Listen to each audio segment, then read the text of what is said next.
আসসালামু আলাইকুম, স্বাগত জানাচ্ছি হোমওয়ার্ক ম্যাথের নতুন আরেকটি ভিডিওতে। আজকের ভিডিওটি সসীম ধারার উপরে আমরা আলোচনা করব। 2022 সালের পরীক্ষার্থীদের জন্য জাস্ট কয়েকদিন আগেই আমি একটা সসীম ধারা নিয়ে ভিডিও দিয়েছি, বাট আমার মনে হচ্ছে এবং অনেকজনের রিকোয়েস্টের কারণে আরও কিছু সসীম ধারা নিয়ে আলোচনা করা দরকার। আমরা যত বেশি আলোচনা করব আমার মনে হয় আমাদের ভিতরে যে ছোটোখাটো দুর্বলতা থাকে সেগুলো রিমুভ হয়ে যাবে। তো কথা না বাড়িয়ে আজকের এই সৃজনশীল প্রশ্নটি আমরা সলভ করার চেষ্টা করব। একটা জিনিস বলে রাখি, এই ভিডিওগুলো শুধুমাত্র যে 2022-এর পরীক্ষার্থীদের জন্য তা নয়, যারা 2023 বা 24-এর পরীক্ষার্থী তাদের জন্য এই প্রশ্নগুলো খুবই গুরুত্বপূর্ণ। তো চলো শুরু করি।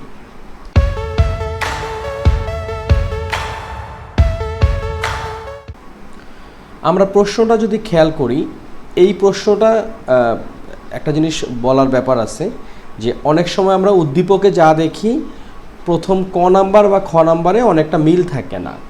বাট সৃজনশীল প্রশ্ন মানে শুধু এই না যে মানে খালি শুধু বানিয়ে বানিয়ে অঙ্ক দিবে, অনেক সময় দেখা গেছে বইয়ের অঙ্কটাকে একটু ঘুরিয়ে পেঁচিয়ে দেয়।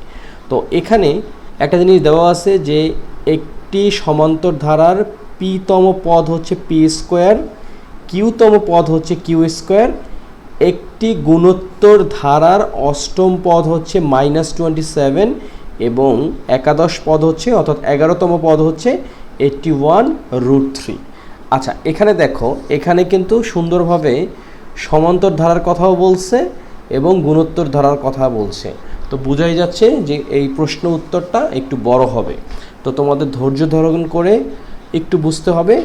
ক নাম্বারে কি বলছে? ক নাম্বারে বলছে যে 128, 64, 32 ধারাটির কোন পদ 1/2। তো আমরা দেখতে পাচ্ছি যে মানে প্রথমে 128 আসছে, তারপর 64 আসছে, তারপরে 32 আসছে, তার মানে কমতেছে। তো কমতে কমতে একটা সময় গিয়ে 1/2 আসছে। তো ধারাটির কোন পদ এটা বের করার আগে আমাদেরকে বুঝতে হবে ধারাটি কোন ধারা। আমরা জানি যে দুটি ধারা আছে, একটা হচ্ছে সমান্তর ধারা, সমান্তর, আর একটা হচ্ছে গুণোত্তর। তো এই দুইটার মূল পার্থক্য যেটা, সেটা অনেকে করে কি গুলায় ফেলে। যেমন মূল ব্যাপার হচ্ছে কি সমান্তর ধারা হচ্ছে কি যে কোনো দুইটা পদের বিয়োগফল যা হবে প্রত্যেকটা পদের বিয়োগফল একই হবে, অর্থাৎ অন্তর বা বিয়োগফল একই হবে। আর গুণোত্তর ধারা কি দুইটার অনুপাত বা ভাগফল একই হবে। তো আমরা করব কি, অঙ্কটা শুরু করার আগে একটু মনে মনে চিন্তা করব। যেমন 128 থেকে যদি আমরা 64 বাদ দেই তাহলে কত আসতেছে? 64 থেকে 128 বাদ দিলে আসতেছে -64। কিন্তু এই 32 থেকে 64 অর্থাৎ এইটা যদি বিয়োগ করি তাহলে আসতেছে -32। তো সুন্দর করে বোঝা যাচ্ছে এটা সমান্তর ধারা হবে না। তাহলে এটা কি ধারা হতে পারে? আমরা যদি এভাবে চিন্তা করি যে কি বলে এটাকে, যে এই 64 থেকে এই 64কে 128 দ্বারা যদি ভাগ করি তাহলে কি আসতেছে 1/2। আবার 32কে যদি 64 দ্বারা ভাগ করি কি আসতেছে 1/2। তো পরিষ্কারভাবে বোঝা যাচ্ছে এটা একটা গুণোত্তর ধারা। তো এইটুকু আমরা একটু চিন্তা করে দেখলাম অঙ্ক করার শুরুতেই। এখন আমরা করব কি মূল অঙ্কটা করার চেষ্টা করি, দেখো কিভাবে করা যায়। ভুল ভ্রান্তি যদি হয় সমালোচনা না করে সুন্দর করে কমেন্টস বক্সে জানাবা, কারণ হাতের লেখা ভুল হতে পারে। আমরা বাংলাদেশি মানুষ, বিভিন্ন ধরনের উচ্চারণগত সমস্যা থাকতে পারে, আঞ্চলিকতা থাকতে পারে, সব কিছুর ঊর্ধ্বে হচ্ছে কি আমরা অঙ্কটা বুঝলাম কি না। তো প্রথম কথা হচ্ছে কি আমাদের ক নাম্বার করতে গেলে আমাদের যে জিনিসটা দেখতে হবে যে প্রদত্ত ধারার প্রথম পদটা কি। আমরা যদি এভাবে লিখি যে এখানে প্রদত্ত ধারার প্রথম পদ। তো প্রথম পদকে আমরা কি দ্বারা প্রকাশ করি? আমরা প্রকাশ করি হচ্ছে এ দ্বারা। এ তার মানে প্রথম পদ হচ্ছে 128 গেল। এরপরে আমরা দেখো নিজেরা একটু ক্যালকুলেট করলাম, এতে আমরা কি পাইছি, এটা একটা সমান্তর ধারা। তো আমরা যদি এখানে এইভাবে একটু লিখি, একটু বুঝিয়ে দিই, যদি এইভাবে এখানে 1, এখানে কি প্রথমে হচ্ছে গিয়ে মানে দ্বিতীয় পদের আগে প্রথম পদকে ভাগ করতে হবে, অর্থাৎ 64/128। এইটা সমান তৃতীয় পদ যেটা আছে তাকে যদি দ্বিতীয় পদ দ্বারা ভাগ করি অর্থাৎ 64, তো সমান আমরা কি পাইলাম 1/2। আমরা এখন কি লিখতে পারি, যেহেতু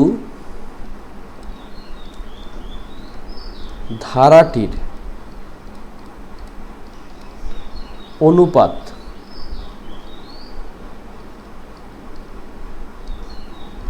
একই,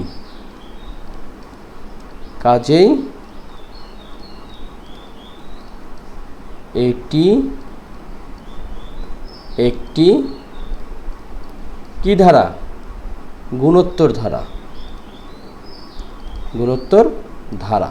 ওকে, আচ্ছা এখন আমাদের প্রশ্নটা কি, প্রশ্নটা বলছে ধারাটির কোন পদ হচ্ছে গিয়ে 1/2। এখন আমরা তো 32-এর পরে কি আসবে, 32-এর পরে বোঝাই যাচ্ছে আসতেছে 16, তাই না? 16কে 32 দ্বারা ভাগ করলে 1/2 আসবে, তারপর 8কে 16 দ্বারা ভাগ করলে 1/2 আসবে। তো এরকম করে কমতে থাকছে, কিন্তু আমরা তো জানি না যে আসলে 1/2 কোনতম পদ। তো এখানে আমাদের একটা সূত্র জানা আছে, আমরা কম বেশি সবাই জানি। প্রথমে যে কাজটা করতে হবে, আমাদের সমান্তর ধারার রিলেটেড যত সূত্রগুলো আছে সেগুলো একটু আয়ত্ত করতে হবে, এবং গুণোত্তর ধারার যত সূত্র আছে সেগুলো আয়ত্ত করতে হবে। তো আমরা লিখতে পারি,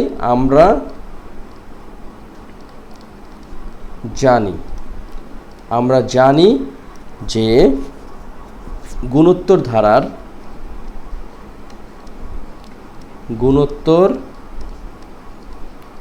ধারার n-তম পদ সমান কত, a into r to the power কি n-1। এটা যদি সমান্তর ধারা হতো তাহলে n-তম পদ কি হইতো, তাহলে n-তম পদ হইতো, আমরা যেটা জানি একটু লিখেই রাখি যে কাজে লাগু করে, a plus n-1 into d। এটা হচ্ছে সমান্তর ধারার ক্ষেত্রে। আচ্ছা এখন আমাদেরকে বলছে যে 1/2 কততম পদ, তো আমরা তো তা জানি না, কিন্তু এইটুকু বুঝতে পারছি যে n-তম পদটা হচ্ছে গিয়ে 1/2, অর্থাৎ a into r to the power n-1। তাহলে আমরা লিখতে পারি প্রশ্ন মতে, অথবা আমরা লিখতে পারি সুতরাং n-তম পদ এখানে কত, 1/2 ইকুয়ালস টু a কত, a হচ্ছে গিয়ে 128, ওকে, তারপরে হচ্ছে ইন্টু আর কত, আরকে আমরা দেখো একই কাজে এটি সাধারণ অনুপাত, যেহেতু সুতরাং এখানে আমরা একটু লেখা লিখি, এটা আমাদের জন্য সুবিধা হবে, সেটা হচ্ছে সাধারণ অনুপাত আর সমান 1/2। ওকে, তো এখানে আর হচ্ছে 1/2 গেল, n তো আমরা জানি না, -1। তো এখন আমরা যে কাজটা করতে পারি, যে বা আমরা যদি আর্গুন করি, যদি করি তাহলে আসতেছে কি 1/128কে 2 দ্বারা গুণ করলে 256 সমান, এখানে আসছে 1/2 টু দি পাওয়ার n-1। তো এইটাকে আমরা যদি একটু বিশ্লেষণ করি, দেখো এই 256কে আমরা কি লিখতে পারি, আমরা যদি এইভাবে দেখো যদি লিখি তোমাদের কোনো বুঝতে সমস্যা হবে কিনা, 1/2 টু দি পাওয়ার যদি 8 দিই, কারণ আমরা জানি 2 টু দি পাওয়ার 8 সমান হচ্ছে 256, আর 1কে যদি 2 টু দি পাওয়ার 8 করি 1ই হবে, আর এখানে আছে 1/2 n-1। যারা সূচকের অঙ্কগুলো নিয়ে একটু ভালো ধারণা আছে তারা নিশ্চয়ই জানো যে দেখো বেস যদি একই হয়, অর্থাৎ a two the power n সমান a two the power m যদি হয়, তাহলে আমরা লিখতে পারি n ইকুয়ালস টু m, তাই তো? এখন সেক্ষেত্রে দেখো এখানে পাওয়ার যাই থাকুক না কেন, বেস কিন্তু হচ্ছে 1/2। তো সুতরাং আমরা লিখতে পারি, এখন কি লিখতে পারি সেটা, 8 ইকুয়ালস টু n-1, বা আমরা লিখতে পারি কি, এনটাকে যদি এই পাশে আনি, এটাকে যদি ওই পাশে নেই, অর্থাৎ হচ্ছে 9। তাহলে আমরা বলতে পারি সুতরাং 9তম পদের মান হচ্ছে 1/2। এই হচ্ছে আমাদের আজকের মানে কি বলে এটাকে সৃজনশীল প্রশ্নটির ক নম্বর উত্তর। অর্থাৎ ধারাটির নবম পদ হচ্ছে গিয়ে 1/2। আমরা যদি এইভাবেও লিখি যে, বা আমরা যদি মন চাই এইভাবেও লিখি, বা ধারাটির নয়তম পদ 1/2, যেভাবেই লেখো একই কথা। আবার যদি কেউ মন চায় উত্তর 1/2 তাও হবে। মূল ব্যাপার হলো অঙ্ক হওয়া নিয়ে কথা। তো একটু বুঝে শুনে যদি করি অঙ্কগুলো খুব একটা কঠিন হবে না। তো এখন আমরা খ নম্বর অঙ্কটা করব। যদি ক নম্বর অঙ্কে কোনো সমস্যা না থাকে তাহলে তো ভালোই, আর সমস্যা থাকলে কমেন্ট সেকশনে জানাতে পারবে দুই জায়গাতে। একটা হচ্ছে গিয়ে ফেসবুক পেজ, হোমোপ্যাথ নামের একটি ফেসবুক পেজ থাকবে, এবং ইউটিউব চ্যানেল তো আছেই। এছাড়া কেউ যদি ইমেল করতে চায় তাহলে একটু ইমেলটা ভিডিও শেষে আবার লিখে দেবো, কারণ একই জিনিস এই সাবস্ক্রাইব করো, অমুক করো, তমুক করো বারবার বলতে ইচ্ছা করে না, বা বলাটা ঠিকও না। তো চলো এখন আমরা খ নম্বর অঙ্কে চলে যাই। 2 নম্বরটা অনেকের কাছে একটু কমপ্লেক্স মনে হতে পারে, কারণ এখানে দেখো যেটা লিখছে যে সমান্তর ধারাটির পি প্লাস কিউ মাইনাস 1তম পদ নির্ণয় করো। তো উদ্দীপক থেকে আমরা একটা ধারণা নিতে পারি যেখানে পিতম পদ হচ্ছে পি স্কোয়ার, কিউতম পদ হচ্ছে কিউ স্কোয়ার। কিন্তু সমস্যা হচ্ছে যে এখানে এ অর্থাৎ প্রথম পদ অথবা সাধারণ অন্তর শব্দটা কেন বললাম, কারণ যেহেতু এটা একটা সমান্তর ধারা, তো সাধারণ অন্তর ডি দেওয়া নেই। তো আমরা যখনই কোনো তমপদ বের করতে যাব তখনই কিন্তু এ এবং ডি এই দুটারই কিন্তু প্রয়োজন হবে। তো একটা কাজ করি, আমরা অঙ্কটা আগাই, দেখি কোথা থেকে কোথায় যায়। তো আমরা প্রথম যে কাজটা করতে পারি, যে যেহেতু প্রথম পদ এবং সাধারণ অন্তর দেওয়া নাই, আমরা একটু লিখে নিই যে মনে করি প্রথম, বা একটু যে সুন্দর করে লিখি যে মনে করি সমান্তর ধারার প্রথম পদ সমান হচ্ছে এ, এবং সাধারণ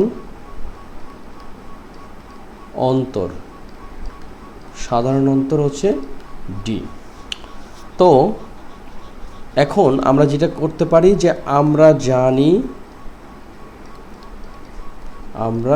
জানি সেটা কি সমান্তর ধারার n-তম পদ সমান কি a plus n-1 into D. আচ্ছা, এখন তাহলে এখানে আমাদের দুটা জিনিস আছে, একটা হচ্ছে পি এবং কিউ। তো আমরা যদি প্রথমে পিটার বের করি, যে সুতরাং পিতম পদ কি, পিতম পদ হচ্ছে A plus P minus 1 into হচ্ছে ডি। এখন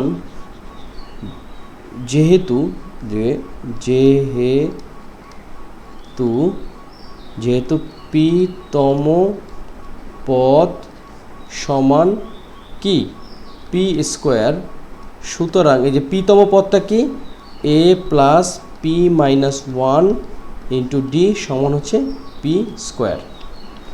ওকে, এইটুকু পর্যন্ত ঠিক আছি আমরা। এখন যে কাজটা করতে পারি, বা একটু যদি সাজিয়ে নিই, তাহলে কি দাঁড়াচ্ছে,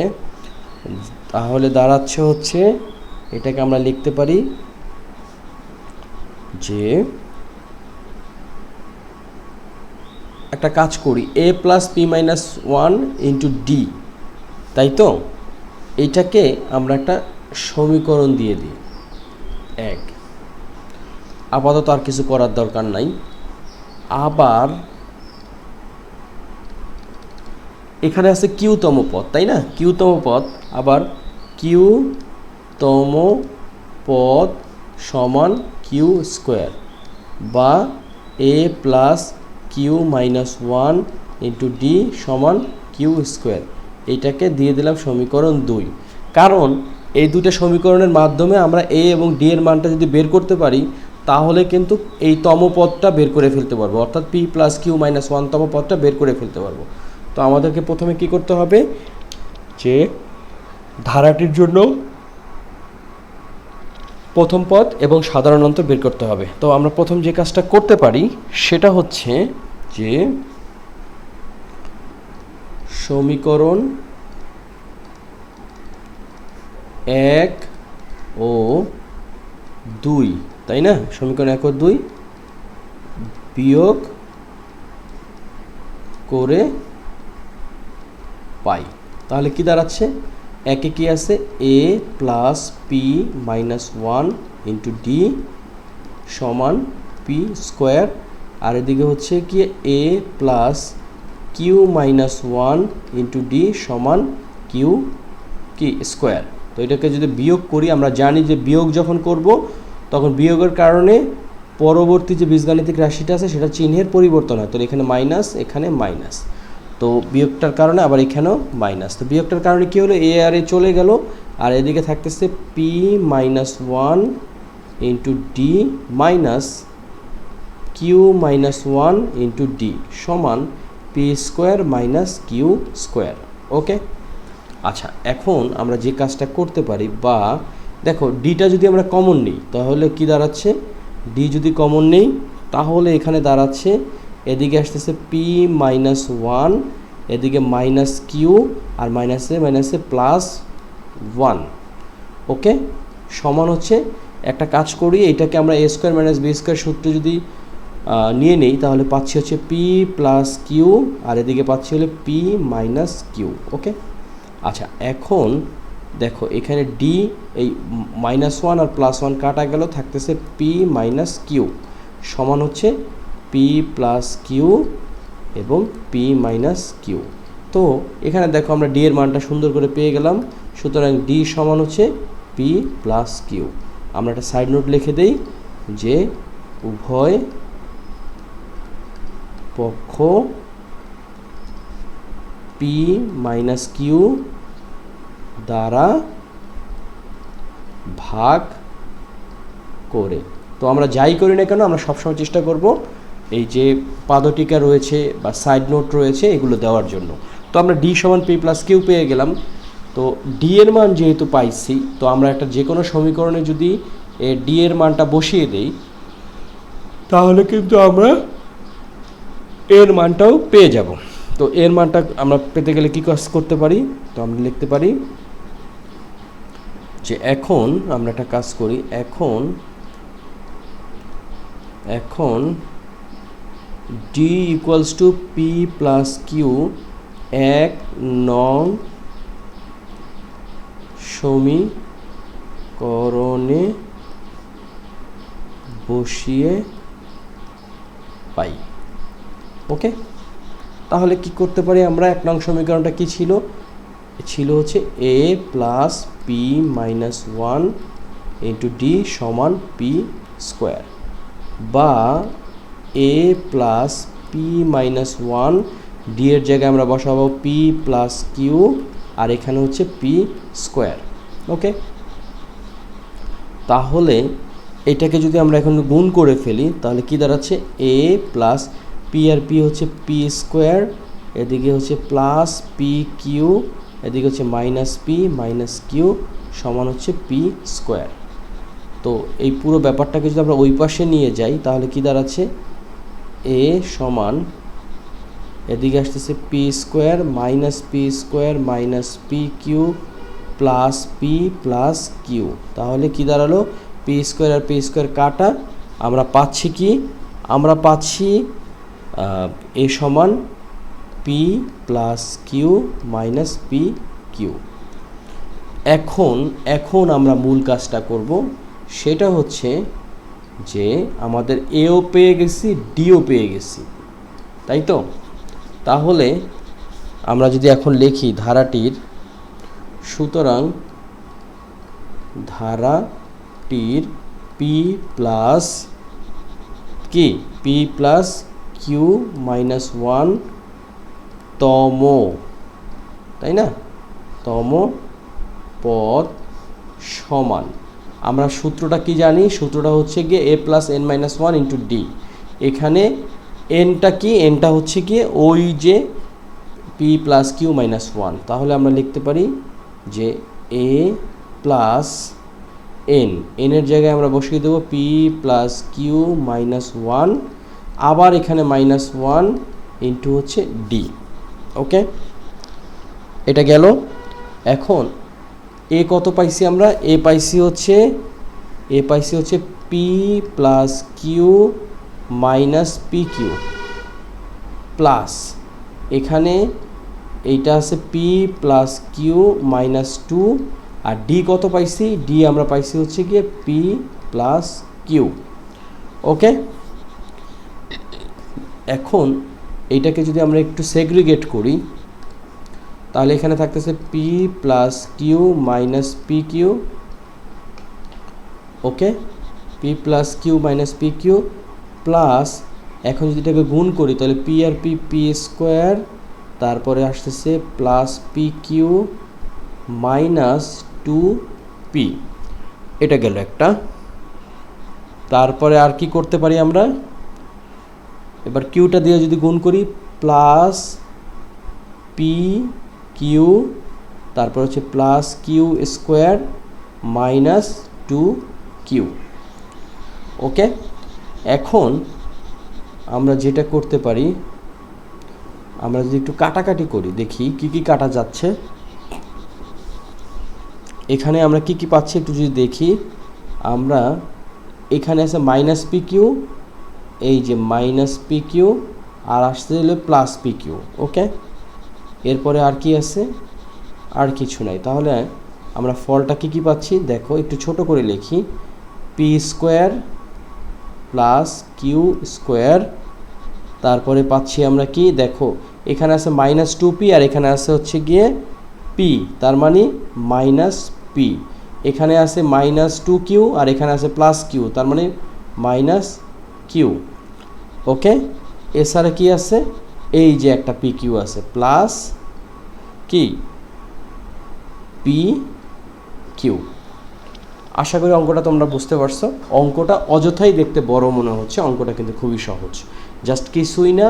আমরা প্রশ্ন মতো যে জিনিসটা দেখছি, যেহেতু পি-তম পদ হচ্ছে পি স্কোয়ার আর কিউ-তম পদ হচ্ছে কিউ স্কোয়ার, পি-তম পদের ক্ষেত্রে আমরা লিখছি P P plus P, A plus P minus one into D, আর কিউর ক্ষেত্রে লিখছি A plus Q minus one into D. Just দুটাকে বিয়োগ করছি, বিয়োগ করে আমরা এখানে ডি এর মান বের করছি, ডি থেকে এ এর মান বের করছি, এরপরে যেহেতু এ আর ডি পেয়ে গেছি, সুতরাং যে কোনো তম পদটা আমরা সহজে বের করতে পারি। তো আমাদের মূল উত্তর হচ্ছে এই যে এটা P square plus Q square minus P minus Q plus P Q. তো আশা করি সবাই বুঝতে পেরেছ। তো এই হচ্ছে আমাদের খ নাম্বার অঙ্কটা।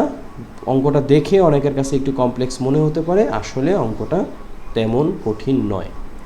তো ক করলাম, খ করলাম, এখন গ নাম্বার অঙ্কটা করতে হবে, যেখানে লেখা আছে গুণোত্তর ধারাটির পঞ্চম পদ নির্ণয় করো। চলো তাহলে অঙ্কটা করে ফেলি।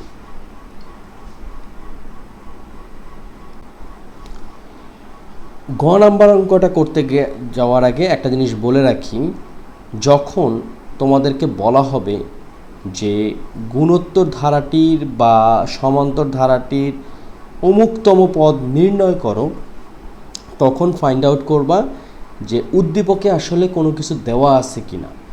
যেহেতু এটা একটা গুণোত্তর ধারা এবং আমরা দেখতে পাচ্ছি উদ্দীপকে লেখা আছে যে গুণোত্তর ধারার অষ্টম পদ -27 এবং একাদশ পদ অর্থাৎ 11তম পদ হচ্ছে 81√3।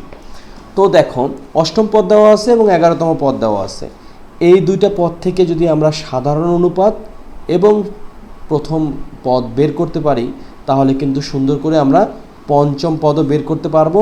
কারণ যে কোনো পদ নির্ণয় করার একটা সূত্র আছে, সেটা হচ্ছে a × r⁻n−1। তো আমাদের যদি জানা থাকে a কত r কত, তাহলে আমরা কিন্তু সুন্দর করে এই যে nতম পদ যেটা আছে সেটা হবে কি তখন হবে এটা যেমন পঞ্চম পদ, অর্থাৎ এখানে 5 বসবে। তাহলে চলো প্রথমে আমরা যে কাজটা করব, আমরা এই যে গ নাম্বার অঙ্ক যেখানে লেখা আছে গুণোত্তর ধারাটির পঞ্চম পদ নির্ণয় করো, সেখানে সবার আগে আমরা প্রথম পদ এবং সাধারণ অনুপাতটা বের করব। তো কয়েকটা গতানুগতিক জিনিস লিখে ফেলি। এটা হচ্ছে গ নাম্বার অঙ্ক, সবার আমরা ক এবং খ সুন্দরভাবে করে ফেলছি। এখন এখানে আমরা যেটা লিখতে পারি যে প্রথম কথা, উদ্দীপক হতে পাই। সেটা কি? সেটা দেওয়া আছে যে গুণোত্তর ধারার কি? গুণোত্তর ধারার অষ্টম পদ। অষ্টম পদ সমান কি? -27। সুতরাং অষ্টম পদটাকে আমরা কিভাবে প্রকাশ করি? আমরা প্রকাশ করি a × r⁴ কি 8 - 1, আর এখানে সমান কত আছে? -27। একটা সাইড নোট লিখে দিই, যেহেতু n তম পদ সমান a × r⁴n-1, এখানে n এর জায়গায় আমরা 8 বসাইছি। তো এটাকে আমরা কি লিখতে পারি? বা a 8 থেকে 1 বাদ দিলে হচ্ছে 7, তার মানে a⁴ = -27। আমরা একটা কাজ করতে পারি, এই টুকরে এখানে ছেড়ে দিয়ে একটা সমীকরণ লাগিয়ে দিই, যেটা নাম দিলাম 1। ওকে, এরপরে হচ্ছে আবার একটা পদ দেওয়া আছে, সেটা কি? 11তম পদ, অর্থাৎ 11তম পদ সমান 81, তারপরে কি? তারপরে হচ্ছে √3। তো এটাকে আমরা কি লিখতে পারি? বা a × r⁴11-1 সমান 81√3। বা এটাকে আমরা কি করতে পারি? a 11 থেকে 1 বাদ দিলে 10 সমান 81√3। এটাকে আমরা কি করলাম? সমীকরণ 2 দিয়ে দিলাম। তো আমরা এখন আমাদের উদ্দেশ্য কি? আমাদের উদ্দেশ্য হচ্ছে গিয়ে আমাদেরকে কি করতে হবে? এই এর মান এবং আর এর মান বের করতে হবে। তাহলে আমরা কি কাজ করতে পারি? একটা কাজ করি, প্রথমে আমরা যদি এই 2কে 1 দ্বারা যদি ভাগ করি, তাহলে এ কাটা চলে যাবে, আরটা বের করে ফেলতে পারবো। আমরা যদি লিখে ফেলি এরকম যে সমীকরণ 2কে 1 দ্বারা ভাগ করে পাই। ওকে, তাহলে লিখে ফেলি a × r⁴10 সমান 81√3, আর এদিকে ভাগ হবে কি দ্বারা? a × r⁴7 = মাইনাস কি? এটাকে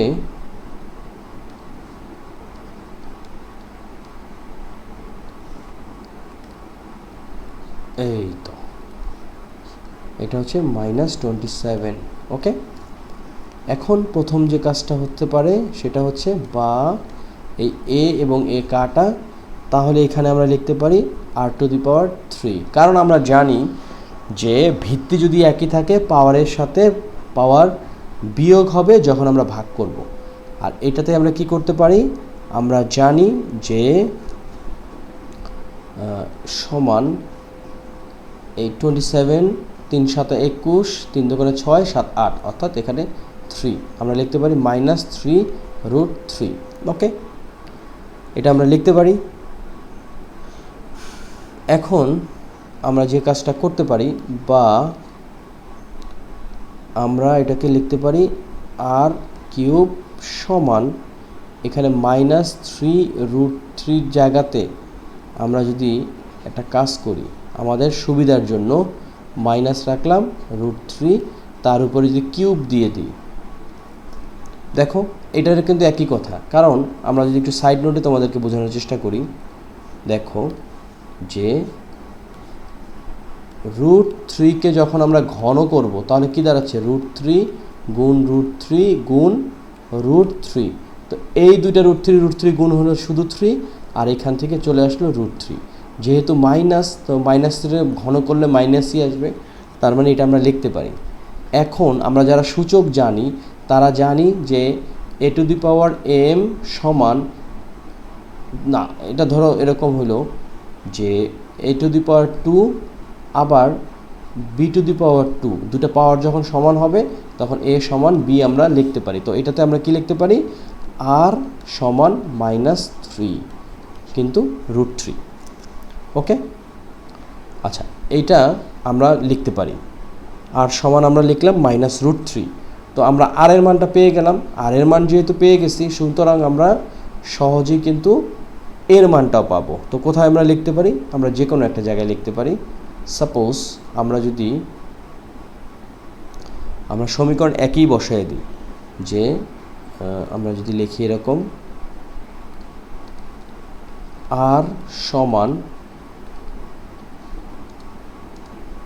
-√3 সমীকরণ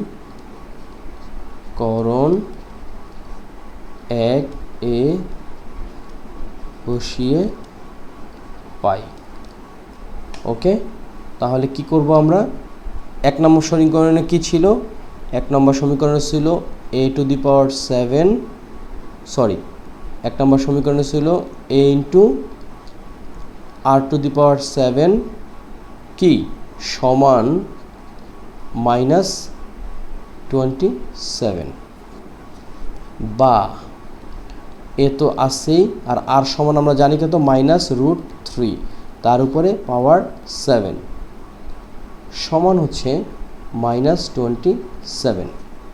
ওকে, এখন আমরা কি কাজ করতে পারি, আমরা যে কাজটা করতে পারি সেটা হচ্ছে, বা a সমান কি হবে, a সমান হবে হচ্ছে গিয়ে -27 ডিভাইডেড -√3⁷। এটাকে এখন আমরা কি লিখতে পারি, আমরা যদি একটু বের করার চেষ্টা করি, -27কে আমরা কি লিখতে পারি, আমরা যদি এটা চিন্তা করি যে একটু সাইড নোট যদি দেখি যে এখানে কি লেখা যায়, -√3 × √3 × √3 ইন্টু তারপরে কি √3, 1 2 3 4 5 6 7। তোমাদের বোঝার জন্য এই জিনিসটা করতেছি, এই দুইটা মিলে হচ্ছে গিয়ে একটা 3, এটা আমরা সাইড নোটে করতেছি। এই দুইটা মিলে হচ্ছে, এখানে মাইনাস তো আছেই, সমান প্রথমে তো মাইনাসটা আছেই, যেহেতু মাইনাসকে কোনো বিজোড় সংখ্যার পাওয়ার দ্বারা যদি কোনো বিজোড় পাওয়ার করা হয় তাহলে মাইনাসই থাকতেছে। তাহলে এই দুইটা √3 জন্য একটা 3, এই দুইটার জন্য হচ্ছে গিয়ে আর একটা 3, এই দুইটার জন্য হচ্ছে আর একটা 3 ইন্টু এখানে শুধু থাকতেছে √3। তাহলে আমরা কি কি পাইলাম, 3 3 9, 3 9 27, অর্থাৎ -27√3। তাহলে এটাকে আমরা লিখতে পারি -27, আর নিচে হচ্ছে -27√3। তাহলে এটা কাটা, তার মানে সমান হচ্ছে 1/√3। তাহলে এ সমান আমরা কি পাইলাম, 1/√3। 1/√3 যদি আমরা এ সমান পাই, তাহলে সুন্দর করে আমরা কি করতে পারি, তাহলে আমাদের গুণোত্তর ধারার পঞ্চম পদ যেটা আমাদের বের করতে বলছে, সুতরাং গুণোত্তর ধারার পঞ্চম পদ সমান a × r⁵ এখন কথা হচ্ছে এ কত পাইছি আমরা, 1/√3 গুণ আর কত পাইছি আমরা -√3, তার উপরে হচ্ছে 4। ওকে, এটা যদি হয় তাহলে এখানে আমরা লিখতে পারি 1/√3 গুণ এই যে মাইনাসকে যদি টু দি পাওয়ার 4 থাকে তাহলে মাইনাসটা প্লাস হয়ে গেল, আর √3কে যদি পাওয়ার 4 করা হয় তাহলে কি পাচ্ছি আমরা √3 × √3 × √3 × √3। ইচ্ছা করে ভেঙে করলাম, আর না হলে ডাইরেক্ট কিন্তু আমরা লিখতে পারতাম কত, আমরা ডাইরেক্ট লিখতে পারতাম 9। তো যাই হোক, এই √3 আর এই √3 কাটা, এই দুইটা √3 মিলে হচ্ছে শুধু 3, আর এখানে থাকছে শুধুমাত্র √3, অর্থাৎ উত্তর হচ্ছে 3√3। এখানে প্রশ্নটা কী ছিল, গুণোত্তর ধারাটির পঞ্চম পদ নির্ণয় করো। পঞ্চম পদ হচ্ছে 3√3। তাহলে আমরা লিখতে পারি, সুতরাং পঞ্চম পদ হচ্ছে 3√3। তো আশা করি অঙ্কগুলো তোমরা সবাই বুঝতে পেরেছো। মোটামুটি চেষ্টা করলাম একটু ধরে বুঝে বোঝানোর জন্য, যাতে তোমাদের অঙ্কগুলো করতে সুবিধা হয়। তো একটা জিনিস বলে রাখি, হোম অফ ম্যাথ একটি গাণিতিক বিষয়ক চ্যানেল, তবে আমি মাঝে মাঝে বিভিন্ন ধরনের টেকনোলজিক্যাল ব্যাপারও দিয়ে থাকি, অথবা ইংলিশ বাংলা বা কোনো অ্যাসাইনমেন্ট যদি থাকে, আমার চেষ্টা থাকে যে অনেক কিছুই দেওয়ার, বাট চ্যানেলের নামটা যেহেতু হোম অফ ম্যাথ, তো চেষ্টা করি সবসময় গাণিতিক বিষয় নিয়ে আলোচনা করার জন্য। তো বিভিন্নভাবে আমার সাথে তোমরা নক করতে পারো। একটা বলে রাখি যে আমার চ্যানেল বা পেজের নাম হচ্ছে হোম অফ ম্যাথ। এটা ইউটিউব চ্যানেলে তোমরা পাবে, ফেসবুক এটার মাধ্যমে পাবে। তো এই চ্যানেলটার বিষয়ে কেউ যদি কোনো স্পন্সর করতে চায় তাহলে আমার সাথে যোগাযোগ করতে পারে। AU রাজীব, আমার নাম হচ্ছে রাজীব, আলিমুর রাজীব, AU রাজীব .homeofmath@gmail.com। এখানে আমার সাথে আলাদাভাবে যোগাযোগ করতে পারে যদি কেউ তা কোনো প্রোডাক্টের বা কোনো কিছুর স্পন্সর করতে চায়, অথবা কেউ যদি কোনো কিছু ডোনেট করতে চায়। কারণ আমি এই চ্যানেল থেকে কিছু ইনকাম করি, এই ইনকামের বড় একটা অংশ আমি করি কি বিভিন্ন স্কুল বা মাদ্রাসাতে দান করার চেষ্টা করি, এবং আমার ইচ্ছা আছে এই দানের সংখ্যা আস্তে আস্তে বাড়াবো। বাট চ্যানেলটা বেয়ার করতে গিয়ে অনেক সময় একটু খরচ টরচ হয়, তো আমি ডিমান্ড করছি না কোনো কিছু। কারো যদি মনে হয় কোনো কিছু ডোনেট করতে চায় তাহলে আমাকে এই ইমেলে যোগাযোগ করতে পারে। তো আজকের অংশটুকু এখানেই শেষ। আর একটা জিনিস বলে রাখি, স্পন্সরশিপ বা ডোনেশনের সাথে আমার ক্লাসের কোনো সম্পর্ক নাই। ক্লাস আমি নিয়মিতই দেব, কারণ এটা হচ্ছে আমার একটা দায়িত্ব। এই প্যান্ডামিকের কারণে অনেকে টিচার নিতে পারে নেই, অনেকে অর্থনৈতিকভাবে সমস্যা আছে, অথবা অনেকে খুবই ভালো ছাত্র, অনেক প্র্যাকটিস করছে, বাট এমন হতে পারে এই যে ভিডিওটা মাত্র করলাম এটা পরীক্ষায় চলে আসছে। তো সবাই যদি একটু খেটে ভালো রেজাল্ট করে অটো রেজাল্টের থেকে, সেটা অনেক ভালো। তো সবাই ভালো থাকো, সুস্থ থাকো। খুব শীঘ্রই ফিরছি নতুন কোনো ভিডিও নিয়ে। আল্লাহ হাফেজ।